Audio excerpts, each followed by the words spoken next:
should probably touch on what Alan Irvine had to say, because he's clearly, Stuart, not happy with the fact that the staff here don't know what happens next. I mean, it's quite late now, the season's done effectively. Yeah, do you know what? I understand his frustration. It's an uncertain time for all involved. Everyone always focuses on the playing staff, but they were told their future's on Tuesday.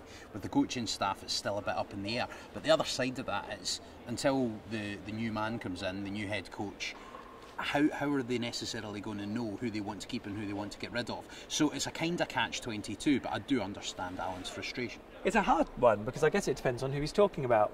Alan, Dean Kiley, Frankie McAvoy, maybe they kind of know the drill because they work in football and they're the coaching staff. If we're talking about, you know, the fitness staff and people further down, then they should be under no illusions that they're going to hang around. Well, I think that's the point that Alan Irvine was making. It's about those, because there's a lot of backroom staff here at Norwich, and I wouldn't be surprised to see lots of cuts in those areas too. So I think it's just a respectful thing to let them know sooner rather than later. But with a whole new team coming in, a foreign manager, is he going to bring in a whole new team with him?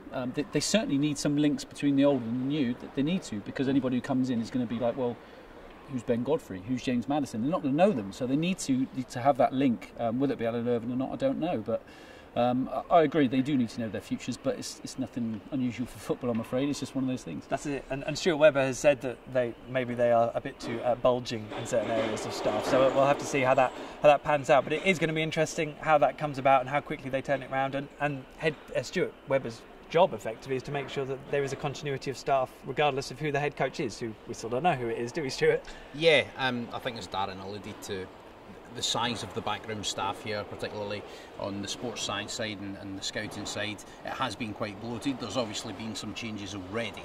I think what's going to happen now is they're going to have a look at it and say, right, is there a way that we need or we can downsize this?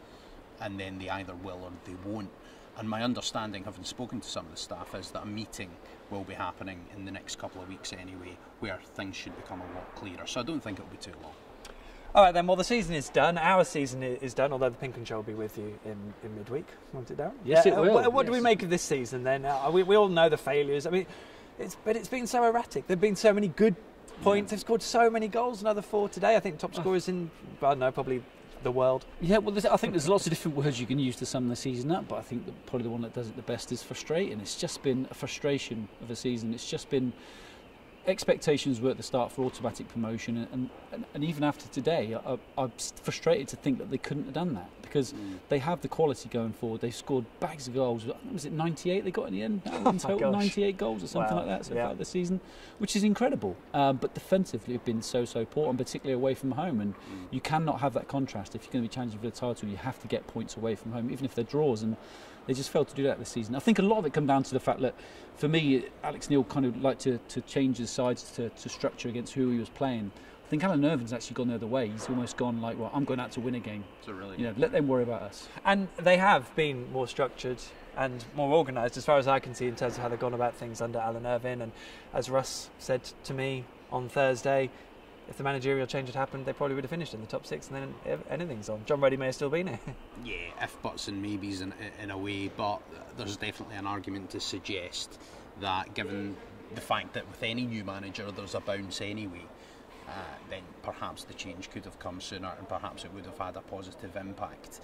The key thing for me that stands out is, I think Alan Irvine has managed to get the best out of Alex Pritchard and the players round about him. Well, he's played him. Yeah, exactly. And he's and Alec Neil signing, don't forget. Yeah, and he's also added a defensive solidity to things, because Norwich defensive solidity. Well, I think so. If you look at the last 2 home games, we've got a clean sheet against Brighton, and then we've got a clean sheet again today. It's been a lot better.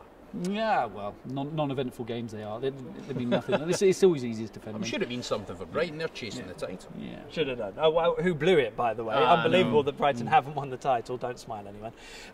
Highlights? Have we got any highlights, or are we going to get possessed by all the lowlights of this season? I think the highlights for me, is the way they play going forward. And I think the Murphy boys for me have been the particular highlight.